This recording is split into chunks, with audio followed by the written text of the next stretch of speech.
viens d'être nominé par Madame le maire, que je remercie d'ailleurs pour cette nomination. La première chose que je demande aux habitants, donc c'est une demande, c'est de me laisser le temps de m'installer et de m'accompagner dans cette mission. Donc sans vous, je et nous ne pourrons pas réussir cette mission-là. Le quartier est un très grand quartier, un des plus grands.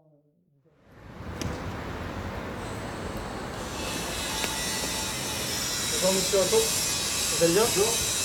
Félicitations, merci, bienvenue à la mairie. Ici nous avons les colis de Noël, donc c'est pour les personnes seniors, donc de plus de 65 ans qui payent pas plus de 1100 € d'impôts par an, donc ils s'inscrivent à la mairie annexe et ensuite ils viennent ici recevoir leur colis de Noël. Nous avons un accueil, donc Marie et Nadège, ici on fait un accueil donc, avec un habitant du Jas. Et ici donc c'est un colis alimentaire pour les personnes en précarité. Donc à qui on va servir ces colis alimentaires. Donc ici nous avons travaillé avec la Smart City, donc Jérôme Richard qui est notre DSI et Stéphane Paoli qui était donc l'ancien délégué à la Smart City sur des bornes de démarches administratives. Qui sont donc présentes ici. Donc les habitants peuvent venir et utiliser ces bornes-là pour faire des démarches administratives en quelques clics. Donc, voilà, ça c'est important.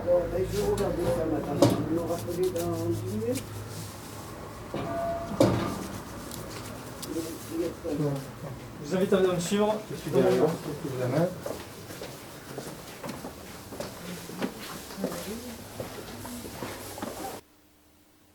Salah Eddine Kouyel, vous êtes conseiller municipal, premier suppléant de M. Jean-François Dubost en matière de Smart City, sur l'administration électronique et numérique. Et aujourd'hui, vous prenez la succession de François Stern, qui est toujours adjointe de quartier, mais qui ne l'est plus sur le Jas de Bouffan. Avant d'aller plus loin dans la présentation, je pense qu'il faut rappeler quelques éléments de contexte. Vendredi dernier encore, Madame Terme était dans ce bureau. Vous la remplacez de manière précipitée. Pour des propos qu'elle aurait tenus sur sa page Facebook, des propos donc jugés discriminatoires et insultants pour les Aixois en général et pour une partie des habitants du Jas de Bouffan. Aujourd'hui, on met Salah Eddine Kouyel, un jeune issu de la diversité au Jas de Bouffan. Est-ce que vous n'avez pas l'impression d'être un peu l'écran de fumée, l'espèce de caution qui va dire « Regardez, la mairie, ça va bien, elle n'est pas raciste ». La preuve, on met un jeune maghrébin sur le Jas de Bouffan en plus du quartier. Je tiens à préciser que ce n'est pas des propos qu'elle a tenus mais qu'elle a repartagés.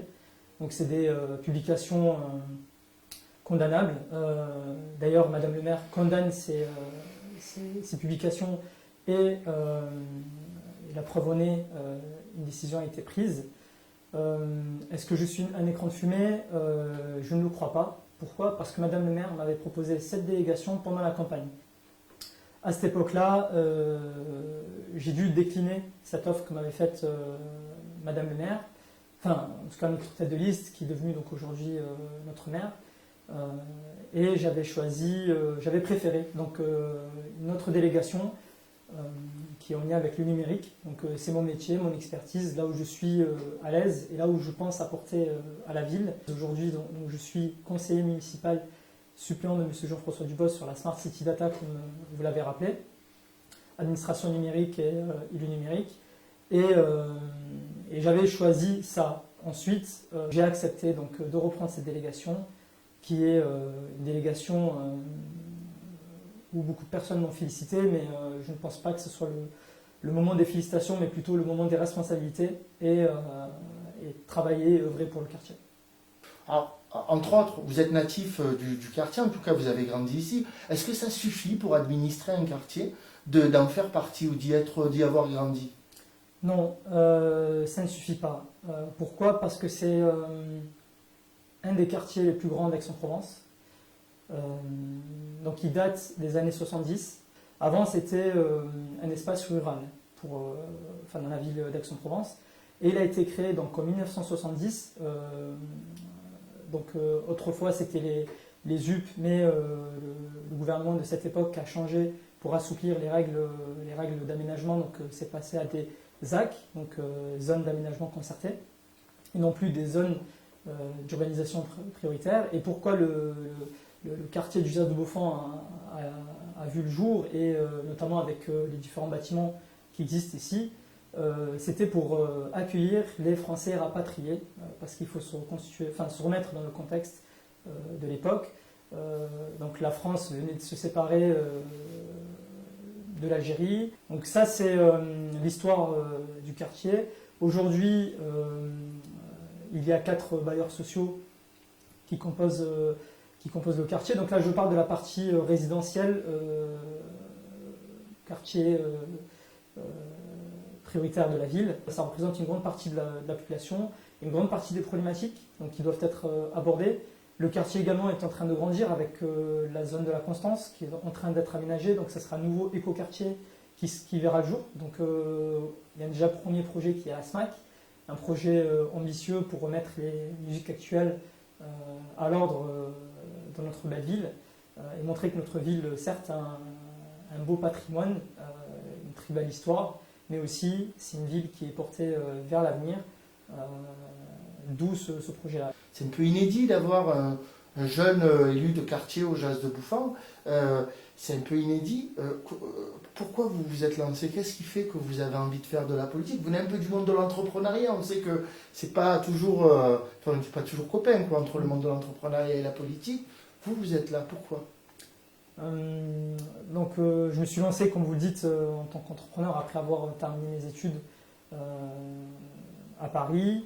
Et la première chose que j'avais en tête, c'était d'aider ma ville. En fait, en allant faire mes études à Paris, je me suis rendu compte de la qualité qu'a notre ville, parce que quand on habite à l'intérieur, bien sûr qu'on peut se rendre compte de la qualité, de la beauté de notre ville, du patrimoine qu'elle a et de son rayonnement. Mais quand on prend du recul, c'est-à-dire en sortant de la ville, en allant habiter pendant quelques temps à l'extérieur de la ville, on se rend compte encore plus, surtout quand on cite d'où on vient et que quasiment 99% des gens connaissent le nom de la ville. Un jour, donc c'était il y a un an, Madame Sophie Joissin, en concertation avec Madame le maire, m'avait contacté pour rejoindre la liste La Passion de l'Aix. Et j'ai accepté donc, de rejoindre la liste. J'ai apporté donc, mon expertise du numérique pendant la campagne, pas tout seul, donc nous étions une équipe. Et c'était pour moi une chance de commencer à rentrer dans la politique et essayer d'œuvrer vraiment de comprendre en fait c'était quoi d'être un conseiller municipal, c'est quoi d'être un élu local, c'est quoi de comprendre les problématiques locales. Là maintenant j'ai la chance d'aborder des problématiques donc, de quartier et je pense que c'est en œuvrant de manière locale qu'on peut avoir un impact de plus en plus grand. Et c'est ce qu'on va essayer de faire. Donc d'abord commencer par ce qui est autour de nous et ensuite on verra ce que ça peut porter dans le quartier, dans la ville. Vous l'avez dit, il faut commencer local, hein, c'est ça, c'est ce que vous allez faire. Vos projets d'élus, en tout cas les grands projets que vous pouvez nous présenter pour le territoire du Jas de Bouffan, pour vous, en parlant de grands projets, et ensuite peut-être nous lister les priorités pour vous qui vous semblent essentielles sur le territoire. Et vous l'avez dit, ce qui est local, hein, c'est aussi le global, hein, c'est pas que le territoire. Mais j'aimerais vous entendre sur ça, sur les grands projets et la lecture des priorités pour le territoire. Grâce au formulaire de doléances numériques, nous avons pu voir également quelles sont les demandes où elles étaient concentrées. Donc pour ceux qui ont visité le formulaire, ils ont pu voir qu'il y a des domaines de compétences qui peuvent être sélectionnés. Et d'ailleurs, j'invite les autres habitants du Jas qui n'ont pas fait et qui ont des doléances à se rendre sur ma page Facebook ou les groupes Facebook du Jas de Bouffan où a été publiée cette doléance. Et donc ça nous a permis de voir que les deux plus grosses problématiques des habitants sont liées à la sécurité, liées au logement. Nous avons eu un problème qui a été remonté donc, à l'école du Jas de Bouffan, ici au niveau du parvis où se trouve à l'entrée l'école de la maison du droit et de la justice. Donc ici, un problème a été remonté par les associations des parents d'élèves, qu'il y a de temps en temps des motos qui passent sur l'allée. Donc là, j'ai pris rendez-vous avec les services techniques pour que dès janvier, on voit comment on remet en place et sécuriser en fait l'accès seulement piétons et aux poussettes sur cette allée-là. Et également, il y a un projet qui est en cours, c'est de mettre en place un parc pour enfants dans le parvis de l'école Joseph Darbo, pour comme ça, quand les mamans elles arrivent, le temps d'attendre que les enfants arrivent, elles puissent se poser, ou quand les enfants sortent d'école, il y a un parc juste en face. Et il y aura donc également, ça sera aussi digitalisé. Comme ça, en fait, on rendra ce lieu convivial, familial, où les gens peuvent s'y rendre. Également l'éclairage. L'éclairage, certes, il y a l'éclairage public, mais aussi l'éclairage qui est rattaché aux immeubles des bailleurs sociaux. Donc, d'où l'importance de travailler avec les bailleurs sociaux et en concertation avec eux.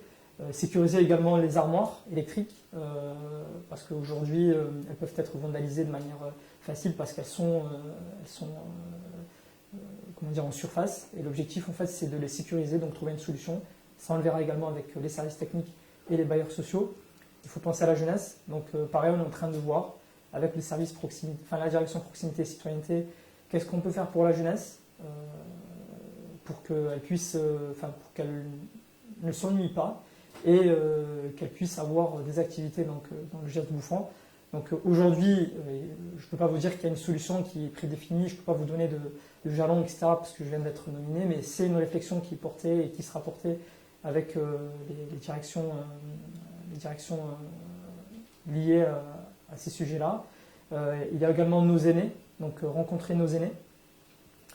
Nos aînés, rencontrer donc les clubs de troisième âge, les écouter, voir qu'est-ce qui est problématique pour eux, rencontrer les CIQ, parce que c'est des partenaires indispensables pour la gestion de notre quartier. Donc, et aussi les grands acteurs culturels et sportifs, les grandes associations. Ce qui serait intéressant, ce serait d'organiser une table ronde avec les acteurs associatifs et renouer du coup un lien avec leur maire de quartier et voir ce qui peut être possible, envisageable et comment répondre aux problématiques du quartier, puisque ce seront eux, nos partenaires, qui vont porter les projets dans le quartier. Un grand projet que j'ai oublié de mentionner, c'est la réduction de la fracture numérique. Donc c'est un projet qui a été porté pendant la campagne par Madame Sophie Joissin, un projet très important pour les quartiers prioritaires et d'ailleurs toute la ville. Et puisque je suis conseiller municipal suppléant de M. Jean-François Dubost sur la partie numérique, donc elle a souhaité que je porte avec elle cette mission-là. Donc ça sera un projet ambitieux et l'objectif c'est de réduire la fracture numérique pour que les habitants puissent accéder de manière égale à ces nouvelles technologies et puissent accéder à l'information de manière égale sans qu'ils soient handicapés, soit par manque de matériel ou par manque de connaissances. Ce quartier qui fait des gens bien, hein, il y a beaucoup de gens bien ici, hein, de tous les âges, de toutes les origines, aucun problème, de tous les sexes, de toutes les couleurs. Comment vous l'aimez, vous, ce quartier? Vous avez grandi dans ce quartier. Le rapport que vous pouvez avoir avec ce quartier qui a presque 2 fois votre âge. Pour vous dire, il a 2 fois votre âge. Et pourtant, aujourd'hui, c'est vous qui allez un peu le coordonner un certain nombre de choses. C'est pas mal, quand même. Comment vous le... Voilà, dans ce quartier, j'ai grandi et j'habite toujours. Ce quartier donc dans lequel j'ai grandi m'a beaucoup apporté quand j'étais plus jeune. Donc il y avait des actions qui étaient portées donc, par certains acteurs locaux du quartier qui m'ont été auxquels en fait j'ai participé et qui m'ont permis de me développer personnellement. C'était animé avec le Centre social des Amandiers et d'autres acteurs associatifs qui permettaient donc aux jeunes de quartier de découvrir donc, les différents sports. J'ai pu également profiter du programme de l'ADAP 13 plus jeunes, avec notamment Nadia, qui nous avait qui nous a accompagnés, qui nous a vu grandir. Et donc c'est des découvertes,